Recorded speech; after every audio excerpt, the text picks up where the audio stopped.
Wah, kita udah sampai di Pulau Liberty nih, tepatnya di dekat Manhattan, New York, Amerika Serikat. Kamu tahu patung ikonik ini kan? Lady Liberty, tingginya 46 meter atau kurang lebih setinggi 10 jerapah. Kalau perbandingannya diganti dengan manusia, berarti harus ada 25 orang yang saling memanggul agar bisa meraih tangan kanan sang lady. Itu pun belum termasuk fondasi beton dan tumpuannya yang bikin Liberty lebih tinggi lagi. Kalau diukur dari permukaan tanah sampai puncak, patung ini setinggi 93 meter.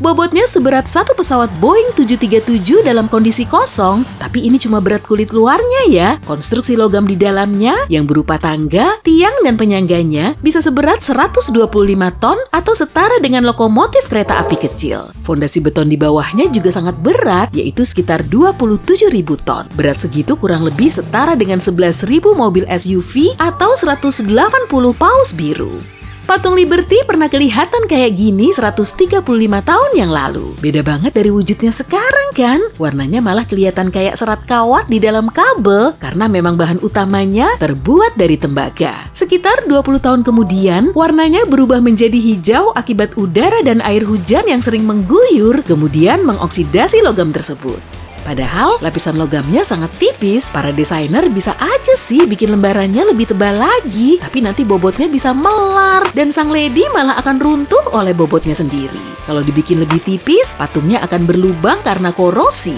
Sang pematung telah memikirkan konstruksinya secara matang dan patung ini akhirnya bisa berdiri kokoh setelah dirampungkan selama lebih dari 10 tahun. Tapi model pertamanya terbuat dari tanah liat dan tingginya cuma 1,2 meter, masih kalah dari tinggi rata-rata orang dewasa meski tangannya terulur ke atas.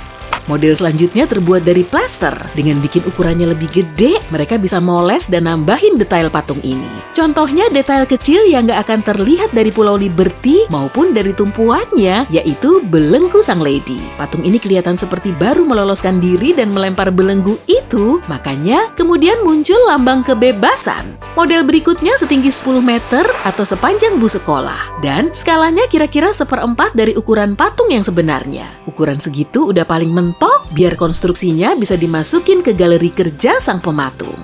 Kemudian, dia bikin bagian lain seperti kepala dan tangan kanan sang lady dalam ukuran asli. Tangan kirinya memegang lempengan batu dengan angka Romawi timbul yang bertuliskan tanggal 4 Juli 1776. Saat itulah Amerika Serikat menandatangani deklarasi kemerdekaannya. Detail simbolis lain juga terdapat di mahkota. Ketujuh ujung lancip ini merepresentasikan 7 lautan dan 7 benua di seluruh dunia. Akhirnya sampai juga di tahap akhir pembuatan patung. Para pekerjanya perlu memakai plester dulu untuk membuat seluruh tubuh sang lady. Nah, ini kepalanya. Mereka memasang papan kayu secara paralel lalu mengarahkannya ke model. Setelah itu, tepiannya dirapihin agar bisa menyesuaikan bentuk dan lekukan patung. Jadi, papan kayu ini berfungsi sebagai cetakan. Dan setelah benar-benar siap, struktur kayu ini ditaruh di lantai lalu dilapisi dengan lembaran tembaga. Langkah selanjutnya, membentuk lembaran tembaga menjadi lekukan patung dengan palu dan alat pres.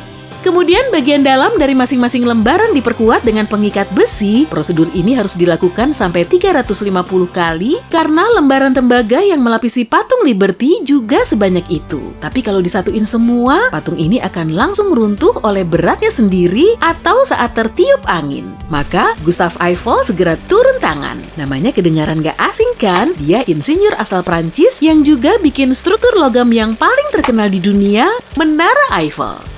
Gustave Eiffel mendesain tiang besi yang berfungsi sebagai tulang belakang patung. Kemudian, struktur logam yang lebih kecil ditempelin ke sekelilingnya. Selanjutnya, semua pelat tembaga patung juga ditempelin. Rupa asli Liberty mulai terlihat jelas. Struktur logamnya mengikuti bentuk obor, kepala, dan lempengan batu di tangan kirinya. Meskipun bobotnya mencapai 100 ton, strukturnya tetap fleksibel. Sekarang pun, patung Liberty yang udah berdiri kokoh itu juga bisa sedikit goyang. Saat diterpa angin kencang, bagian puncaknya bisa berayun sejauh 12 cm.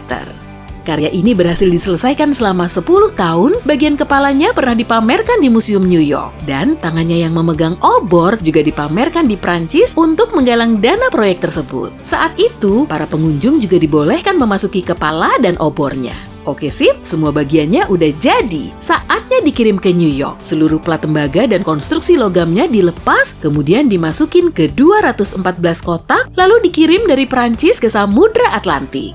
Para pekerja harus menunggu 4 bulan kemudian untuk merakit seluruh patung di atas penyangganya. Sang lady akhirnya menempel di penyangganya dan harus diangkat secara bersamaan. Seluruh struktur logam di dalamnya bisa dilihat melalui langit-langit kaca di bangunan penyangga. Meskipun interiornya sedang digarap, kemolekan patung Liberty sudah terpancar. Konstruksi dasar patung ini berbentuk bintang yang sebetulnya merupakan bekas dari benteng Fort Wood di pulau itu. Lanjut ke bagian penyangga granit dengan dek pengamat dan patungnya. Kita lihat dalamnya yuk, lalu kita naik sampai puncaknya.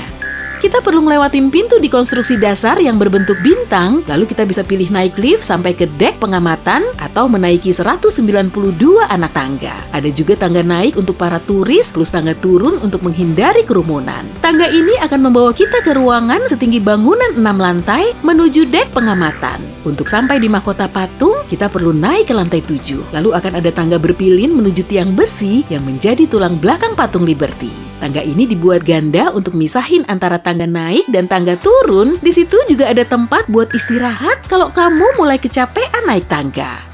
Liftnya juga ada sih, tapi kapasitas maksimumnya 3 orang dan cuma dipakai saat kondisi darurat. Sambil naik, kamu bisa menyaksikan secara langsung tempelan pelat logam pada kerangkanya. Dan kamu juga bisa mengamati detail spesifiknya seperti lipatan gaun atau ikal rambutnya. 354 anak tangganya udah berhasil kita lewati. Sampailah di dek pengamatan di mahkota Liberty. Ruangan ini sangat sempit, jadi hanya muat untuk beberapa orang. Dari 25 jendela kacanya, kamu juga bisa melihat pemandangan Teluk New York. Jumlahnya ini melambangkan batu mulia yang ada di bumi dan di belakangmu ada lentera besar yang menerangi kacanya. Lentera ini akan menyala pada malam hari agar kapal yang melintas bisa melihat mahkota Liberty yang menyala-nyala. Sebetulnya turis nggak diizinkan masuk ke area obor sih, tapi khusus buat kamu. Apa sih yang enggak? Semenit aja udah cukup kan? Untuk masuk ke situ, kamu perlu turun dulu menuju leher patung. Di situ akan ada celah yang mengarah ke lorong sempit menuju tangan kanan patung. Lalu, kamu perlu menaiki tangga menuju pergelangan tangannya. Tangga lain akan membawamu menuju gagang obor. Buka aja pintu silindernya. Wadidaw! Kita udah sampai di dek pengamatan tertinggi di patung Liberty. Selama beberapa tahun terakhir, tempat ini cuma boleh dimasuki oleh staf. Di bagian logam obornya juga ada emas, tapi kalau diamati baik-baik, obornya itu bukan versi asli yang dibawa dari Prancis. Sekitar 100 tahun setelah dipasang, yaitu pada tahun 1986, obornya rusak karena keseringan kena rembesan air hujan. Maka harus diganti. Obor aslinya juga sempat dipamerkan sebagai koleksi museum yang ditaruh di pintu masuk konstruksi penyangga. Tapi baru-baru ini, obornya telah diboyong ke museum lain yang baru dibangun di Pulau Liberty. Menurut mitos, Prancis menghadiahkan patung Liberty ke Amerika Serikat untuk memperingati 100 tahun kemerdekaannya. Tapi dana pembangunannya digalang oleh kedua belah pihak dan pematungnya sendiri awalnya ingin membangun Liberty di dekat patung Colossus di Mesir. Lagi pula pembangunannya kan udah telat 5 tahun dari hari jadi ke-100 itu. Rumor lain juga bilang kalau Thomas Edison pengen bikin Liberty bisa ngomong. Konon, dia juga berniat mau memasang fonograf besar di dalamnya agar suara sang lady bisa terdengar dari Manhattan. Tapi untungnya nggak jadi, karena saat itu Pulau Liberty sangat bising.